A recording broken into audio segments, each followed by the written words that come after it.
আসসালামু আলাইকুম। মোর্শেদ শোভন স্বাগত জানাচ্ছি এনটিভির সকালের খবরে। ক্রাউন সিমেন্ট শিরোনাম দেখছিলেন, এবারে নিয়ে যাচ্ছি পুরো খবরে। চীনের কাছে 50 বছরের পানি ব্যবস্থাপনার মাস্টার প্ল্যান চেয়েছে বাংলাদেশ। এছাড়াও বাংলাদেশ এবং চীনের মাঝে অর্থনৈতিক এবং কারিগরি সহায়তা সংক্রান্ত একটি চুক্তিসহ বিভিন্ন বিষয়ে স্বাক্ষরিত হয়েছে 8টি সমঝোতা স্মারক। 4 দিনের চীন সফরের তৃতীয় দিন শুক্রবার দেশটির প্রেসিডেন্ট শি জিনপিং এর সাথে দ্বিপাক্ষিক বৈঠক সহ প্রধান উপদেষ্টা ডক্টর মোহাম্মদ ইউনূস অংশ নিয়েছেন একটি বিনিয়োগ সংলাপ ও 3টি গোলটেবিল বৈঠকে। তিস্তা নদীর যৌথ ব্যবস্থাপনা প্রকল্পে চীনের প্রস্তাবকে স্বাগত জানান প্রধান উপদেষ্টা। বাংলাদেশকে $210 কোটি বিনিয়োগ, ঋণ ও অনুদানের ঘোষণা দিয়েছে চীন। রিপোর্টে আরও জানাচ্ছেন শফি মাহমুদ সাগর। বাংলাদেশ চীন কূটনৈতিক সম্পর্কের সুবর্ণ জয়ন্তী উদযাপন এবং অন্তর্বর্তী সরকার প্রধানের প্রথম দ্বিপক্ষীয় সফরের তৃতীয় দিন চীনের প্রেসিডেন্ট শি জিনপিংয়ের সাথে সাক্ষাৎ করেন ডক্টর মোহাম্মদ ইউনূস। শুক্রবার স্থানীয় সময় সকালে বেইজিংয়ের গ্রেট হল অব পিপলে তাদের এই বৈঠক অনুষ্ঠিত হয়। এ সময় বাংলাদেশে বিনিয়োগ আরও বাড়ানোর আশ্বাস দেন চীনের প্রেসিডেন্ট। বাংলাদেশ ও চীনের মাঝে অর্থনৈতিক এবং কারিগরি সহযোগিতা সংক্রান্ত একটি চুক্তি স্বাক্ষরিত হয়। এছাড়াও ক্লাসিক সাহিত্যের অনুবাদ ও প্রকাশনা, সংবাদ বিনিময়, গণমাধ্যম, ক্রীড়া ও স্বাস্থ্য খাতে 8টি সমঝোতার স্মারক স্বাক্ষর করেছে বলে জানান প্রধান উপদেষ্টার প্রেস সচিব। তিস্তার এই প্রকল্পের সাহায্যের কথাটাও এসছে। তো আমরা আশা করছি যে বাংলাদেশের সাথে চায়নার যে সম্পর্ক, এটা সামনে আরও আমরা যে একটা নতুন স্কেলে যাবে। বৈঠকে ঋণের সুদের হার কমানো এবং বাংলাদেশে বিনিয়োগে চীনের প্রতিষ্ঠানগুলোকে উৎসাহ দেবার প্রতিশ্রুতি দিয়েছেন শি জিনপিং। প্রত্যেকটা বিষয়েই চাইনিজ প্রেসিডেন্ট পজিটিভ কনসিডারেশনের কথা বলেছেন এবং উনি বলেছেন যে প্রফেসর ইউনূসকে এবং তার গভর্নমেন্টকে তারা ফুল সাপোর্ট দিচ্ছেন। এবং আরেকটা কথা, যেটা এই পুরো ভিজিটের একটা অন্যতম দিক ছিল, যে চাইনিজ ইনভেস্টরদেরকে বাংলাদেশে ইনভাইট করা। সেক্ষেত্রে প্রেসিডেন্ট শি জিনপিং বলেছেন যে ওনারা এনকারেজ করবেন চাইনিজ ইনভেস্টররা যাতে বাংলাদেশে ইনভেস্ট করে। শি জিনপিংয়ের সাথে বৈঠক শেষে প্রধান উপদেষ্টা সরকারি অতিথি ভবনে চীনের পানি সম্পদ মন্ত্রী লি গুইংয়ের সাথে সাক্ষাৎ করেন। বাংলাদেশের পানি ও নদী ব্যবস্থাপনা উন্নত করতে 50 বছরের আধুনিক মাস্টার প্ল্যান তৈরিতে সহায়তা চান চীনের কাছে। এছাড়াও বেইজিংয়ের প্রেসিডেন্সিয়াল হোটেলে বিনিয়োগ সংক্রান্ত একটি আলোচনা অনুষ্ঠান সহ অংশ নেন টেকসই অবকাঠামো ও জ্বালানি, সামাজিক ব্যবসা, তরুণ উদ্যোক্তা এবং 3-0 পৃথিবী সংক্রান্ত 3টি গোল টেবিল বৈঠকে। How do I contribute to wealth concentration now? What do I do to make this wealth concentrated in the way it does? So identify that. Shafi Mahmud Sagar, NTV news, Dhaka. পবিত্র ঈদ উল ফিতরের লম্বা ছুটিতে প্রিয়জনের সঙ্গে ঈদ করতে রাজধানী ছাড়ছেন ঘরমুখ মানুষ। ছুটি শুরুর প্রথম দিন শুক্রবার রেল, সড়ক ও নৌপথে ছিল নারীর টানে বাড়ি ফেরা মানুষের উপচে পড়া ভিড়। রেল, নদীপথে টিকিট থেকে শুরু করে ঈদযাত্রায় ভোগান্তি না থাকায় স্বস্তি যাত্রীদের। তবে সড়ক পথে বাসের টিকিটের বাড়তি দাম রাখার অভিযোগ করেন অনেকেই। আরও জানাচ্ছেন আরাফাত ইসলাম। ঈদের আর মাত্র কয়েকদিন বাকি, তাই গত কয়েকদিনের চেয়ে শুক্রবার রাজধানীর সদরঘাটে নদীপথে মানুষের চাপ বেড়েছে। এদিন প্রতিটি ঘাটেই লঞ্চে করে বাড়ি ফেরা মানুষের উপস্থিতি ছিল চোখে পড়ার মতো। আরাম ও স্বস্তিদায়ক হওয়ায় দক্ষিণ পশ্চিমাঞ্চলের যাত্রীদের ভ্রমণের প্রথম পছন্দ নৌপথ। এবারের ঈদযাত্রায় টিকিট থেকে শুরু করে সদরঘাটের সার্বিক ব্যবস্থাপনা নিয়ে সন্তুষ্টির কথা জানান যাত্রীরা। আর সরকার নির্ধারিত ভাড়া রাখার কথা বলছেন লঞ্চ সংশ্লিষ্টরা।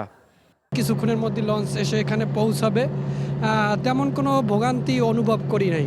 আমরা যারা জব করি আমাদের জন্য অনুভূতিটা পুরো অন্যরকম। আমরা ওয়েট করে থাকি এই দিনটার জন্য। টিকিটের ব্যাপারে এবার আমার কাছে আগেই আমি কেবিন পেয়েছি, কোনো নেয়নি আর কি, অতিরিক্ত ভাড়া নেয়নি। গ্রামের বাড়িতে মা বাবার সাথে ঈদ করার জন্য আত্মীয় স্বজন আছে, সবাই এই সময়টা পথ চেয়ে বসে থাকে আমাদের জন্য। ভাড়া যে সরকারি যে রেট তার চাইতে আমরা কম নিচ্ছি, যাতে করে লঞ্চের প্রতি মানুষের আকর্ষণ থাকে। প্রত্যেকটা লঞ্চ ছাড়া একটা নির্দিষ্ট টাইম আছে, সরকারি একটা টাইম আছে, ওই টাইমের ভিতরেই আমরা ছাড়বো লঞ্চ এবং টাইমের ভিতরেই ছাড়ি। এদিকে রেলপথেও ছিল বাড়ি ফেরা মানুষের উপচে পড়া ভিড়। শিডিউল বিপর্যয় না থাকায় ভোগান্তিহীন ঈদযাত্রায় খুশি ঢাকা রেলওয়ে স্টেশন থেকে রাজধানী ছাড়া যাত্রীরা। গত বছরের তুলনায় এই বছরে আপনার ঈদযাত্রা ভালো মনে হচ্ছে। ছুটিটা অনেক লম্বা, প্লাস ট্রেনের টিকিটও অনলাইনে কাটতে পারছি, এই জন্যই আরামদায়ক যাত্রা হবে বলে আশা করি। ঝুঁকি মানে এটা ঝুঁকি বলে না, বাড়ি তো যাই লাগবে, প্রিয়জনের সাথে ঈদ করা লাগবে। এছাড়া সড়ক পথেও বাড়তি চাপ ছিল ঈদ করতে বাড়ি যাওয়া মানুষের। রাজধানীর বিভিন্ন বাস টার্মিনালের কাউন্টারগুলোতে ছিল যাত্রীদের দীর্ঘ সারি। আমরা টিকিট পেয়েছি, গাড়ির অপেক্ষায় আছি। কোনো ভাড়া, বাড়তি ভাড়া বা কোনো কমপ্লেন আমাদের বিষয় হচ্ছে না। সরকার যেভাবে বলছে আমরা ওইভাবেই ভাড়াটা নিচ্ছি। আরাফাত ইসলাম, এনটিভি নিউজ, ঢাকা। দর্শক, ঘরমুখো মানুষের খবর জানাতে যাচ্ছি কমলাপুর রেল স্টেশনে। সেখানে আছেন আমাদের স্টাফ করেসপন্ডেন্ট নূর হোসেন। আমরা সরাসরি চলে যাচ্ছি তার কাছে। নূর, ট্রেনে যাত্রীদের ভিড় কেমন দেখছেন? কোনো শিডিউল বিপর্যয় আছে কিনা?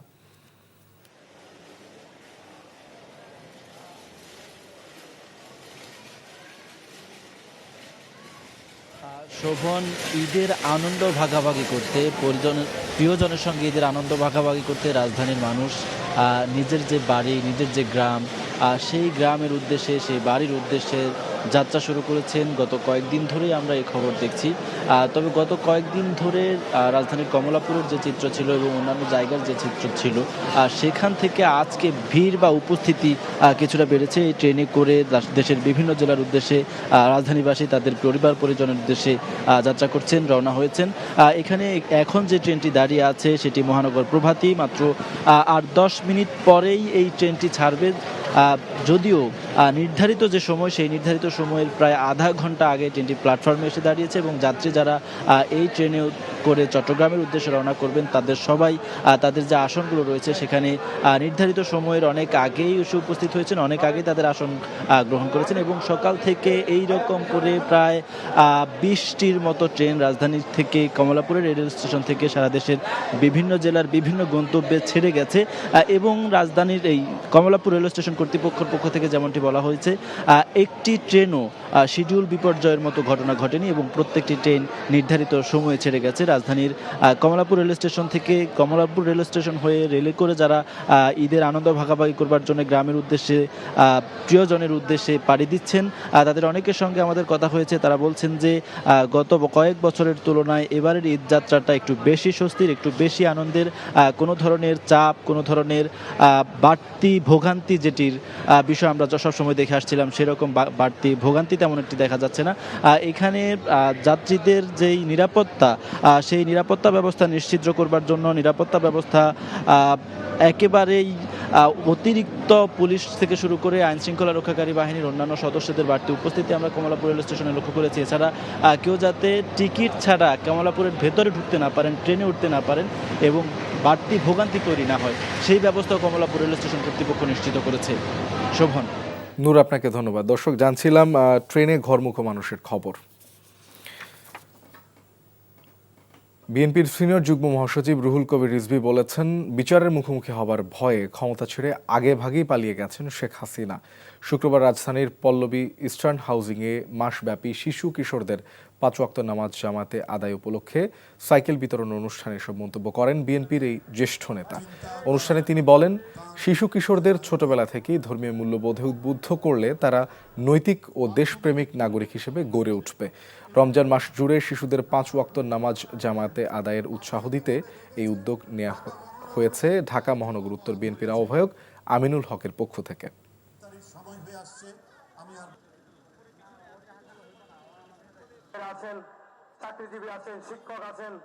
শেখ পরিবার, আওয়ামী পরিবার, তাদের ব্যবসায়ীরা আঙ্গুল ফুলে কলা গাছ, তাদের আপনার বাংলাদেশের গুলশান বরণী নয়, তারা দুবাই, আমেরিকা, কানাডা, মালয়েশিয়া, পৃথিবীর বিভিন্ন অত্যন্ত অভিজাত এলাকায় তারা বাড়িঘর করেছে। যারা নিজের দেশকে শোষণ করে, লুণ্ঠিত করে টাকা পাচার করে, এরা জনগণের বন্ধু দূরে থাক, জনগণের কল্যাণ চিন্তা করতে পারেন না। জাতীয় নাগরিক পার্টি এনসিপির সদস্য সচিব আখতার হোসেন বলেছেন, সামনের যে নির্বাচন হবে সেটি হবে গণপরিষদ নির্বাচন। সেই নির্বাচনের পর নির্বাচিত প্রতিনিধিরা নতুন সংবিধান উপহার দেবেন এবং তারাই সংসদ সদস্যের দায়িত্ব পালন করবেন। শুক্রবার সন্ধ্যায় রংপুর জেলা পরিষদ কমিউনিটি সেন্টারে এক ইফতার মাহফিলে এসব মন্তব্য করেন তিনি। এ সময় তিনি বলেন, গণপরিষদ নির্বাচন এবং জাতীয় সংসদ নির্বাচনকে এক করে দেখার কোনো অবকাশ নেই। বাংলাদেশে যে সংবিধানের মধ্য দিয়ে চলছে সেই সংবিধান বাংলাদেশের মানুষের আকাঙ্ক্ষাকে ধারণ করে না বলেও মন্তব্য করেন তিনি। এদিকে পঞ্চগড়ের অটোয়ারিতে জাতীয় নাগরিক পার্টির উত্তরাঞ্চলের মুখ্য সংগঠক সার্জিস আলম বলেছেন, বাংলাদেশ কোনো নির্দিষ্ট ধর্মের মানুষের না, যারা এই দেশের নাগরিক তাদের প্রত্যেকের দেশ এটি। আমরা 5ই আগস্টের পরে বিভিন্ন জায়গায় শুনেছি যে অনেকেই এলাকা থেকে চলে গিয়েছে। আমরা শুনেছি অনেকের বিভিন্ন স্থাপনায় গিয়ে হামলা হয়েছে। এটা আমাদের হৃদয়ে রক্তক্ষরণ করে। সংসদ নির্বাচন এবং গণপরিষদ নির্বাচনকে মুখোমুখি দাঁড় করাবার কোনো যৌক্তিক কারণ নেই। গণপরিষদ নির্বাচিত প্রতিনিধিরাই সংবিধান প্রণয়ন এবং সংসদ সদস্যের কাজ একসঙ্গে তারা যৌথভাবে সম্পন্ন করতে পারবেন। বিএনপির ভারপ্রাপ্ত চেয়ারম্যান তারেক রহমানের অর্থনৈতিক উন্নয়ন পলিসি নিয়ে গ্রিন গ্রোথ নামের একটি পাইলট প্রকল্প চালু করেছে যুক্তরাষ্ট্রের নিউ জার্সি সরকার। একটি উদ্যোগ, একটু চেষ্টা এনে দিবে সচ্ছলতা। জিয়াউর রহমান ফাউন্ডেশনের এই স্লোগানটি প্রকল্পটির মূল প্রতিপাদ্য। প্রকল্পের গাড়ি, ব্রুশিয়ার, সদস্য ফর্ম সব জায়গায় স্লোগানটি ব্যবহার করা হয়েছে। যুক্তরাষ্ট্রের নিউ জার্সির আটলান্টিক সিটিতে নিউ জার্সি ইকোনমিক ডেভেলপমেন্ট অথরিটির অর্থায়নে এবং বাংলাদেশ অ্যাসোসিয়েশন অফ সাউথ জার্সির তত্ত্বাবধানে নিউ জার্সির আটলান্টিক সিটিতে 2 বছরের জন্য একটি পাইলট প্রকল্প চালু হয়েছে। সাউথ জার্সির বাংলাদেশ অ্যাসোসিয়েশন ভবনের সংবাদ সম্মেলনে আনুষ্ঠানিকভাবে প্রকল্পের কার্যক্রম তুলে ধরা হয়। Atlantic city mayor মার্টি small senior ফিতা কেটে গ্রিন গ্রোথ প্রকল্পের গাড়ি উদ্বোধন করেন। এ সময় তিনি বলেন, তৃণমূল মানুষের কথা চিন্তা করে নকশা করা হলেও সমাজের সর্বস্তরের মানুষ এই প্রকল্পের মাধ্যমে উপকৃত হবে। BASJ এর সাধারণ সম্পাদক জাকিরুল ইসলাম, ট্রাস্টি চেয়ারম্যান মোহাম্মদ রফিক সংবাদ সম্মেলনে উপস্থিত ছিলেন। এই প্রথম Bangladesh association of south jersey এবং নিউ জার্সি সরকার একসাথে কাজ করার জন্য চুক্তিবদ্ধ হয়েছে। সরকারের সাথে যে দিন আমি এই চুক্তি স্বাক্ষর করি। আমাদের প্রজেক্টটা ছিল 37 পেজের, কারণ প্রজেক্টটা তো আপনাকে জমা দিতে হবে, তারা দেখবে, এবং ওই প্রজেক্টে আমাদের অভিজ্ঞতা সেই আলোকে আমরা জমা দিচ্ছি। জমা দেওয়ার ফলে তাদের কাছে এই প্রজেক্টটা খুব ভালো মনে হয়েছে যে ডাইভার্স কমিউনিটির জন্য এটা খুবই একটা ভালো প্রজেক্ট। দর্শক, এবারে কোরআন প্রতিযোগিতার খবর। দেশের সর্ববৃহৎ টেলিভিশন ভিত্তিক জাতীয় হিফজুল কোরআন প্রতিযোগিতা 2025 PHP কোরআনের আলো প্রতিভার সন্ধানে এবারের চ্যাম্পিয়ন হয়েছেন হবিগঞ্জের হাফেজ মোহাম্মদ মুহিবুল্লাহ মাসুম। শুক্রবার জমজমাট গ্র্যান্ড ফিনালেতে চ্যাম্পিয়ন সহ 4 জনের হাতে পুরস্কার তুলে দেন আমন্ত্রিত অতিথিরা। অনুষ্ঠানটির মিডিয়া পার্টনার NTV। হাসান মাহমুদের রিপোর্ট।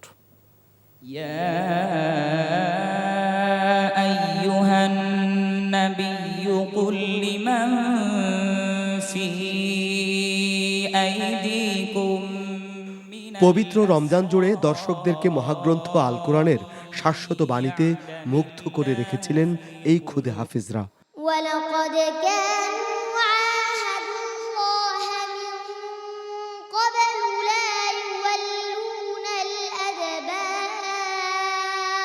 কণ্ঠের সুর মাধুর্য, শুদ্ধ উচ্চারণ আর ইসলামের শান্তিময় আবেশ ছড়িয়েছে কোরআনের আলো। চূড়ান্ত পর্বে খুদে হাফেজদের তিলাওয়াত শুনতে এসেছেন সুধীজন, এসেছেন গুরুজনেরাও। PHP কোরআনের আলো 70 বছর হতে চলছে। হাঁটি হাঁটি পা পা করে এতদিন চলে আসছে।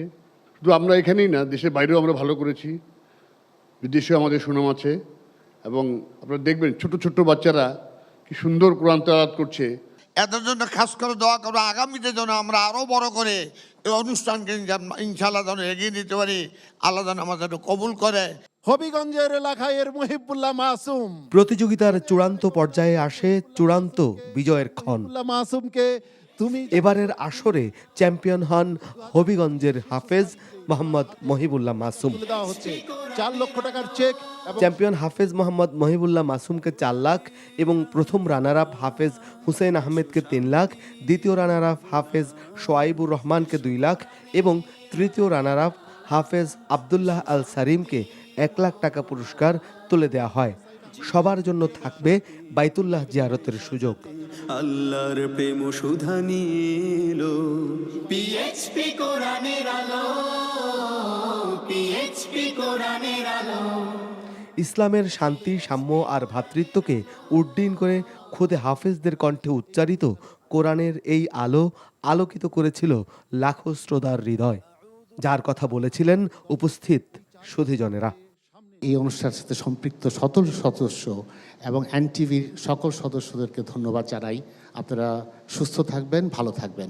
আলহামদুলিল্লাহ, এই ছোট ছোট বাচ্চা যাদের মাতৃভাষা আরবি নয়, গায়রু নাতিকিনা বিহা, তারা আন্তর্জাতিক পর্যায়ে 1 নম্বর, 2 নম্বর, 3 নম্বর পুরস্কার নিয়ে আসছেন।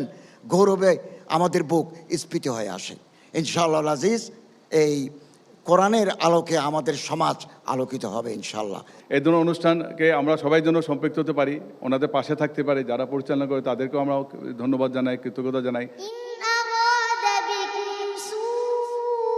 প্রতি বছর এই অনুষ্ঠান তার ধারাবাহিকতা বজায় রাখবে এমন প্রত্যাশা সবার। Hasan Mahmud, NTV news, Dhaka. জুলাই স্মৃতি ফাউন্ডেশনের পক্ষ থেকে এখন পর্যন্ত গণঅভ্যুত্থানের শহীদ পরিবার ও আহতদের মাঝে 96 কোটি 67 লাখ টাকা আর্থিক সহায়তা দেওয়া হয়েছে বলে জানিয়েছেন ফাউন্ডেশনের প্রধান নির্বাহী মীর মাহবুবুর রহমান স্নিগ্ধ। সকালে রাজধানীর শাহবাগে ফাউন্ডেশনের প্রধান কার্যালয়ে আয়োজিত সংবাদ সম্মেলনে সব জানান তিনি। এই অনুদান 6,341টি পরিবারের মাঝে বিতরণ করা হয়েছে, যার মধ্যে 37 কোটি 25 লাখ টাকা 745 জন শহীদ পরিবারের মাঝে এবং 59 কোটি 41 লাখ টাকা 5,596 জন আহত ব্যক্তির মাঝে বিতরণ করা হয়েছে বলে জানানো হয় সংবাদ সম্মেলনে। আন্দোলনে আহত না হয়েও আহত সেজে প্রতারণায় জড়িতদের আইনের আওতায় আনা হচ্ছে বলে জানান মীর মাহবুব। জুলাই শহীদ স্মৃতি ফাউন্ডেশনের কার্যক্রমের আপডেট জানাই। আমাদের ফাউন্ডেশন কার্যক্রম শুরু হয় সেপ্টেম্বরের 10 তারিখে এবং সেপ্টেম্বরের 10 তারিখের পরে আজকে পর্যন্ত আমরা এখন পর্যন্ত সর্বমোট 745টি শহীদ পরিবার 745টি শহীদ পরিবারকে 37.25 কোটি টাকা আমাদের জুলাই শহীদ স্মৃতি ফাউন্ডেশন থেকে প্রদান করতে পেরেছি, যা মোট শহীদ পরিবার এখন পর্যন্ত গ্যাজেট প্রকাশিত যতগুলো শহীদ পরিবার আছে তার মধ্যে 87.13% পরিবারের কাছে আমরা পৌঁছাতে পেরেছি। পবিত্র রমজান মাসের শেষ জুমা শুক্রবার। মুসলিম উম্মার কাছে দিনটি জুমাতুল বিদা নামে পরিচিত। বিশেষ এই দিনে জুমার আগেই বাইতুল মোকাররম মসজিদে জড়ো হতে থাকেন ধর্মপ্রাণ মুসল্লিরা। জুমার খুতবায় রমজান মাসের ফজিলত ও ইবাদতের গুরুত্ব ব্যাখ্যা সহ বিশেষ দোয়া ও মুনাজাত করা হয়। বিশেষ এই দিনে দেশবাসী ও মুসলিম উম্মার জন্য দোয়া করেছেন মুসল্লিরা। ইফতেখার রেজা রিপোর্ট। রমজানে জুমাতুল বিদা বিশেষ এক গুরুত্ব বহন করে। এদিন ইবাদত বন্দেগীর পাশাপাশি বিশেষ দোয়া ও মোনাজাত করেন ধর্মপ্রাণ মুসল্লিরা। শুক্রবার জুমার নামাজের আগেই কানায় কানায় পূর্ণ হয় জাতীয় মসজিদ বাইতুল মোকাররম। নামাজ শুরুর আগে বিশেষ খুতবা পাঠ করেন মসজিদের খতিব। জুমার নামাজে অংশ নিয়ে মুসল্লিরা নিজেদের পরিবার পরিজন সহ দেশ ও জাতির কল্যাণে দোয়া করেন। আজকে মহামারীর এই দিনটাতে সর্বপ্রথম দোয়া করব আমার মা বাবার জন্য এবং দেশবাসীর জন্য এবং দেশের যে শৃঙ্খলার জন্য ফিরে আসে এটা, এবং আমরা যারা আছি আমাদের সকলের জন্য দোয়া করব। লাইলাতুল কদর রাত, কালকে কদর গেছে, আজকে কদর, সবে কদর দিন চলতেছে। আল্লাহ পাকে ইউসুল্লাহ মনে করেন আমাদের সবাইকে যেন মাফ করে দেয়। নাজাতের 7 দিন চলে গেছে আর 3 দিন বাকি আছে। এটা আপনার রমজান মাসের শেষ জুমা। এই জুমা অনেক বরকতময়। রমজানের শিক্ষা কাজে লাগিয়ে জীবনকে আরও সুন্দরভাবে গড়ে তোলার প্রত্যয় জানান মুসল্লিরা। শান্তি এবং সুখ বয়ে আনুক, সকল ধরনের সমস্যাকে দূর করে দিক আল্লাহ তাআলা, এবং আমরা যারা আছি আমাদেরকে আল্লাহ তাআলা আল্লাহর পথে চলার তৌফিক দান করুন। তো হাদিসের মধ্যে এসেছে যে 2 ঈদের থেকে জুম্মার দিনের গুরুত্ব বেশি। তো আজকে বিরাদুল জুম্মা, রমজান মাস, সমস্ত দুনিয়ার যত মুসলিম নির্যাতিত হচ্ছে তাদের জন্য দোয়া করা এবং নিজে কীভাবে ক্ষমাপ্রাপ্ত হতে পারি, আল্লাহ কীভাবে আমাদেরকে ক্ষমা করে দেন, সবাই মুসলিমদের ক্ষমা করে দেন। তো সেটার জন্যই মসজিদে আসা এবং আল্লাহকে দোয়া করা। বাদ জুমা বাইতুল মোকাররম মসজিদের সামনে বিক্ষোভ মিছিল করেন আল কুদস কমিটি বাংলাদেশ। রমজান মাসের শেষ জুমাবার মসজিদুল আকসা ও ফিলিস্তিনের মুক্তি এবং বিশ্ব মুসলিম ঐক্যের লক্ষ্যে বিশ্ব আল কুদস দিবস হিসেবে পালিত হয়। Iftekhar Reza, NTV news, Dhaka.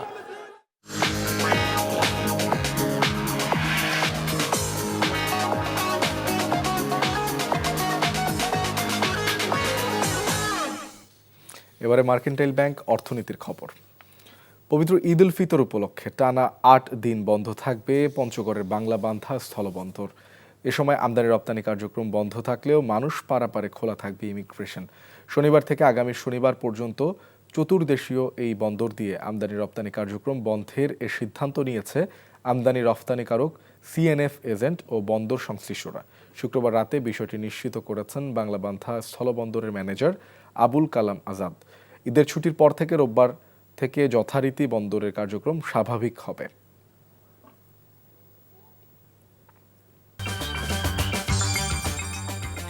এই ছিল সকালের খবর। এই খবরের ভিডিও সহ আপডেট জানতে ভিজিট করুন এনটিভি অনলাইন www.ntv.com। এছাড়াও এনটিভির জনপ্রিয় সব অনুষ্ঠান ও খবরের আপডেট জানতে ভিজিট করুন আমাদের ইউটিউব ও ভেরিফাইড ফেসবুক পেজ। ধন্যবাদ সবাইকে।